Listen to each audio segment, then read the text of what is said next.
लोकशाही के इस पर्व में जनता का जो आदेश है, जनादेश है, वो सर्वोपरि होता है। राजकोट की लड़ाई किसी व्यक्ति के खिलाफ नहीं थी, किसी विचारधारा के खिलाफ नहीं थी।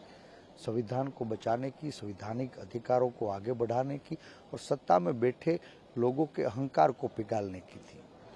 मुझे लग रहा है कि जनता ने जो आदेश दिया है वो उनसे ऊपर उठ के दिया है।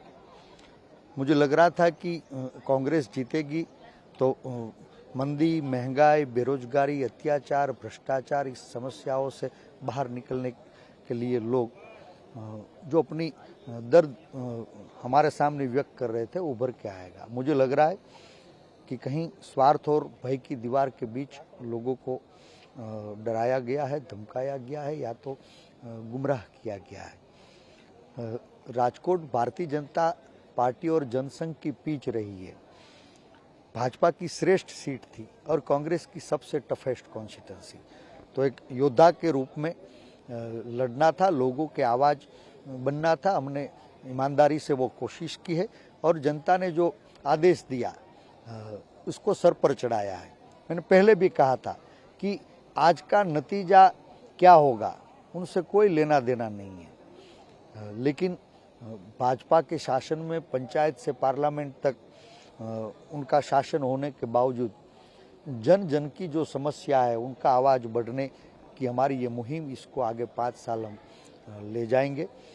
सांसद बनने का ख्वाब नहीं था, जनता का सेवक बन के आने वाले 5 साल राजकोट के लोगों के बीच काम करने का इरादा था और उस पे हम बरकरार है, आगे बढ़ेंगे। ये 47 साल की मेरी उम्र में 7वां चुनाव लड़ रहा हूँ और लड़ाई के मैदान में जब तक रिजल्ट शीट सामने नहीं आती तब तक उस रिजल्ट को के लिए हमको वेट करना चाहिए।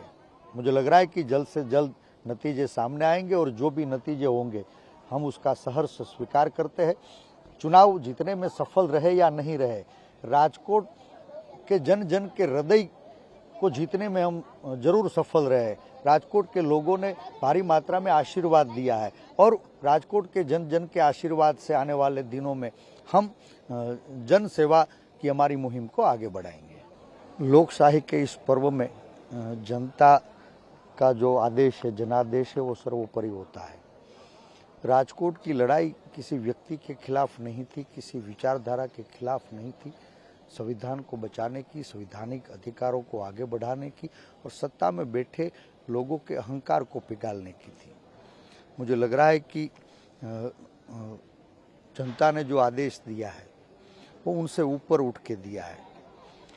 मुझे लग रहा था कि कांग्रेस जीतेगी तो मंदी, महंगाई, बेरोजगारी, अत्याचार, भ्रष्टाचार, इस समस्याओं से बाहर निकलने के लिए लोग जो अपनी दर्द हमारे सामने व्यक्त कर रहे थे, उभर के आएगा। मुझे लग रहा है कि कहीं स्वार्थ और भय की दीवार के बीच लोगों को डराया गया है, धमकाया गया है या तो गुमराह किया गया है। राजकोट भारतीय जनता पार्टी और जनसंघ की पीच रही है। भाजपा की श्रेष्ठ सीट थी और कांग्रेस की सबसे टफेस्ट कॉन्स्टिट्यूंसी। तो एक योद्धा के रूप में लड़ना था, लोगों के आवाज़ बनना था। हमने ईमानदारी से वो कोशिश की है और जनता ने जो आदेश दिया उसको सर पर चढ़ाया है। मैंने पहले भी कहा था कि आज का नतीजा क्या होगा उनसे कोई लेना देना नहीं है, लेकिन भाजपा के शासन में पंचायत से पार्लियामेंट तक उनका शासन होने के बावजूद जन जन की जो समस्या है, उनका आवाज़ बढ़ने की हमारी ये मुहिम, इसको आगे 5 साल हम ले जाएंगे। सांसद बनने का ख्वाब नहीं था, जनता का सेवक बन के आने वाले 5 साल राजकोट के लोगों के बीच काम करने का इरादा था और उस पे हम बरकरार है, आगे बढ़ेंगे। ये 47 साल की मेरी उम्र में 7वां चुनाव लड़ रहा हूँ और लड़ाई के मैदान में जब तक रिजल्ट शीट सामने नहीं आती तब तक उस रिजल्ट को के लिए हमको वेट करना चाहिए।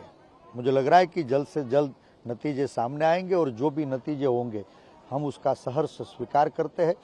चुनाव जीतने में सफल रहे या नहीं रहे, राजकोट के जन जन के हृदय को जीतने में हम जरूर सफल रहे।